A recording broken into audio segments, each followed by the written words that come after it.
चंडीगढ़ से, जहां पर दोपहर 3 बजे एनडीए की बड़ी बैठक होने जा रही है। इस बैठक में पीएम मोदी समेत 20 राज्यों के सीएम, डिप्टी सीएम मौजूद रहेंगे। हरियाणा के नवनिर्वाचित मुख्यमंत्री नायाब सिंह सैनी के शपथ ग्रहण समारोह के तुरंत बाद इस बैठक का आयोजन होगा, जिसमें नेशनल डेवलपमेंट के एजेंडों पर चर्चा होगी। इसी के साथ ही संविधान के अमृत महोत्सव और आपातकाल पर भी मंथन किया जाएगा। तो इस वक्त की बड़ी खबर हम आपको बता दें, जहां पर शपथ ग्रहण समारोह जैसे ही समाप्त होगा उसके तुरंत बाद एनडीए की एक बड़ी बैठक रखी गई है। इस बैठक में प्रधानमंत्री नरेंद्र मोदी के साथ साथ 20 राज्यों के सीएम, डिप्टी सीएम मौजूद रहेंगे। तो आज हरियाणा में नए मुखिया का शपथ ग्रहण समारोह है। नायाब सिंह सैनी शपथ लेंगे मुख्यमंत्री पद की, और जैसे ही ये शपथ ग्रहण समारोह खत्म होगा उसके ठीक बाद एनडीए की एक बड़ी बैठक रखी गई है, जिसमें कई विषयों को लेकर चर्चा की जाएगी। लेकिन जिस तरीके से ये बैठक रखी गई है उसके ये मायने निकाले जा रहे हैं कि काफ़ी महत्वपूर्ण ये बैठक हो सकती है, क्योंकि जैसे ही शपथ ग्रहण समारोह खत्म होगा उसके ठीक बाद जो है वो एक्शन मोड पर सरकार नजर आएगी। तो कई मुद्दों को लेकर इसमें चर्चा की जाएगी और नई सरकार को लेकर भी इसमें महत्वपूर्ण निर्णय लिए जा सकते हैं। तो बता दें कि 3 बजे एनडीए की ये बैठक शुरू हो जाएगी। चंडीगढ़ में ये बैठक रखी गई है। नायाब सरकार के शपथ ग्रहण के बाद एनडीए की ये बड़ी बैठक रखी गई है, जिसमें कई दिग्गज नेता शामिल होंगे। तो नेशनल मुद्दों के साथ साथ डेवलपमेंट के एजेंडों पर भी चर्चा की जाएगी। इसी के साथ ही संविधान और अमृत महोत्सव को लेकर भी मंथन किया जाएगा।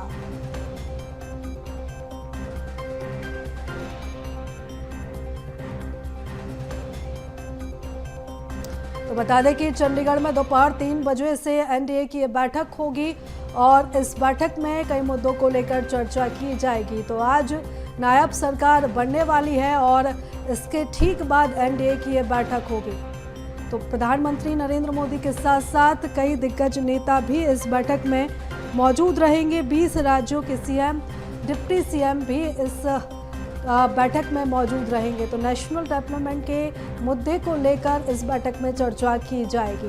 तो आज नायाब सिंह सैनी शपथ लेंगे, मुख्यमंत्री पद की वो शपथ लेंगे और उसके ठीक बाद जैसे ही नायब सरकार का शपथ ग्रहण समारोह संपन्न होगा उसके ठीक बाद एनडीए की बड़ी बैठक रखी गई है। इस खबर पर ज़्यादा जानकारी लेंगे, हमारे साथ 2 सहयोगी हमारे साथ जुड़ चुके हैं। अगर बात छत्तीसगढ़ की करें तो शिवम हमारे साथ जुड़े हैं और भोपाल से हमारे सहयोगी रंजन हमारे साथ जुड़े हैं। सबसे पहले मैं रुक करूंगी शिवम आपका, जिस तरीके से यह बैठक रखी गई है कई मायने इस बैठक के निकाले जा सकते हैं, क्योंकि जैसे ही शपथ ग्रहण समारोह खत्म होगा उसके ठीक बाद ये बैठक शुरू हो जाएगी। क्या कुछ मायने रहेंगे इस बैठक के? देखिए 3 बजे से चंडीगढ़ में ये बैठक शुरू होगी। सीएम कॉन्क्लेव इस बैठक का नाम दिया गया है। देश भर के 13 मुख्यमंत्री इस बैठक में शामिल होंगे, 16 उप मुख्यमंत्री इस बैठक में शामिल होंगे, जो नायब सिंह सैनी है वो इस बैठक में शामिल होंगे और तमाम चीज़ों को लेकर के जो योजनाएं दूसरे राज्यों में चल रही हैं, दूसरे राज्यों की जो अच्छी योजनाएं हैं उनको लेकर चर्चा चलेगी। लेकिन सबसे बड़ी बात कि राष्ट्रीय विकास के लिए चर्चा होगी, जिसमें जो पीएम मोदी का जो लक्ष्य है विकसित भारत बनाने का, उसको लेकर के चर्चा की जाएगी। और छत्तीसगढ़ को जो छत्तीसगढ़ में तमाम चीज़ों की योजनाएं चल रही हैं, जो चाहे महतारी वंदन योजना हो या सरकार की जो अन्य योजनाएं हो जो जनहित में जो अच्छी साबित हुई हैं, उसको लेकर के जो दूसरे मुख्यमंत्री हैं वहाँ पे क्रियान्वयन करने के लिए कहीं ना कहीं निर्देश दिए जा सकते हैं। दूसरे राज्यों की जो अच्छी योजनाएं हैं उनके छत्तीसगढ़ में क्रियान्वयन के लिए दिशा निर्देश दिए जा सकते हैं। इसी के साथ साथ जो संविधान का अमृत महोत्सव मनाना है, इसको लेकर चर्चा है। और अभी हाल ही में देखा गया था जब 15 अगस्त का दौर 15 अगस्त के समय में जो पूरे हफ्ते भर बीजेपी ने एक जो योजना वो चलाई थी, जो एक अभियान चलाया था, चाहे वो विभाजन की विभीषिका दिवस हो, चाहे वो सफाई दिवस हो, तमाम चीज़ों को लेकर के खास प्रयास किया गया था। उसी तरह से जो हत्या का प्रयास करने वाला जो अमृतकाल, जो आपातकाल लगाया गया था 1975 में, उसका जो वर्षगांठ है 50वीं वर्षगांठ, उसको जो है मनाने के लिए किस तरीके से उसमें जो लोगों तक वो सूचना पहुंचाई जाए जो उस समय पे हुआ था। आपातकाल को बहुत बड़ा विषय हमेशा से बीजेपी बनाती आई है, तो उस विषय में भी कहीं ना कहीं चर्चा होगी। लेकिन सबसे बड़ी विषय होगा, जो मुद्दा होगा आज की बैठक का, वो राष्ट्रीय जो विकास है, जो विकसित भारत बनाना है 2047 तक, उसमें किस तरीके से ये 13 मुख्यमंत्री अपना योगदान देंगे, किस तरीके से प्रदेश में योजनाओं के जरिए लोगों का विकास होगा, तमाम जो लोकहित में, जनहित में जो योजनाएं चल रही हैं उसको दूसरे राज्यों में कैसे लागू करना है, कैसे दूसरे राज्यों तक उन योजनाओं को सही तरीके से पहुंचाना है, और दूसरे जो राज्यों की योजनाएं हैं, जो अच्छी योजनाएं हैं, उसको छत्तीसगढ़ या फिर अन्य प्रदेशों में कैसे लागू करना है, इस चीज को लेकर पीएम मोदी और अमित शाह बैठक लेंगे, जेपी नड्डा उस बैठक में मौजूद रहेंगे।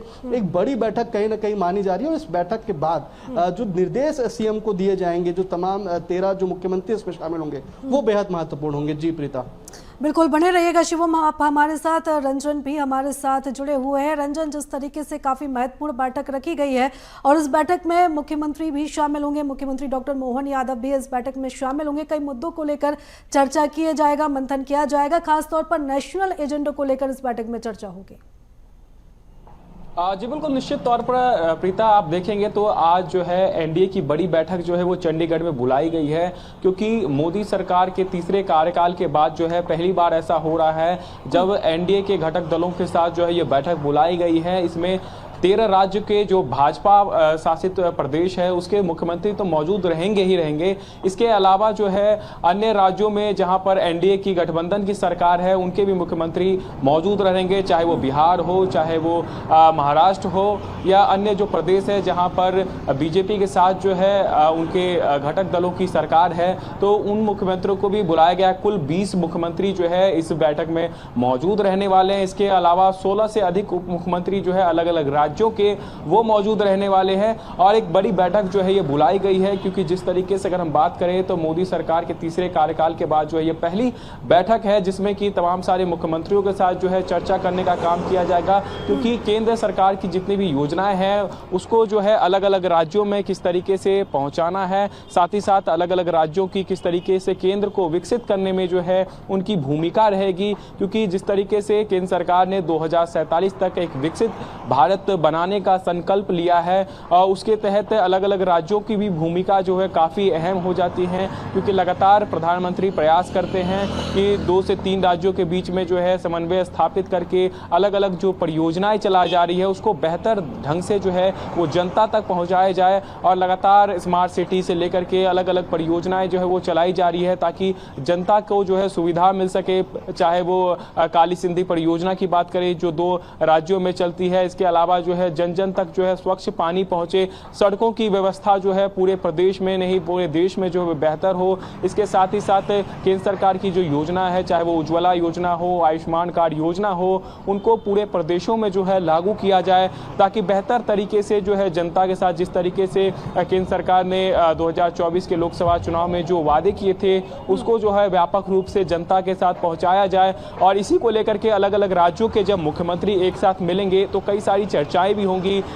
जब एक साथ ये मुख्यमंत्री मिलेंगे, उप मुख्यमंत्री मिलेंगे, तो एक भारत को एक विकसित भारत के रूप में कैसे जो है आने वाले समय में जो है डेवलप करना है, इन तमाम सारे चीजों को लेकर के जो है वो चर्चा होगी। जी बिल्कुल, यानी कि विकसित भारत की कार्य योजना को लेकर चर्चा की जाएगी, और इसी के साथ ही राज्यों की क्या कुछ भूमिका रहने वाली है उसको लेकर भी जो भूमिका है वो तय की जाएगी। नजर लगातार बनाए रखिएगा। रंजन, बहुत धन्यवाद तमाम जानकारी के लिए, चर्चा के लिए। शिवम, आपका भी बहुत धन्यवाद तमाम जानकारी के लिए, चर्चा के लिए।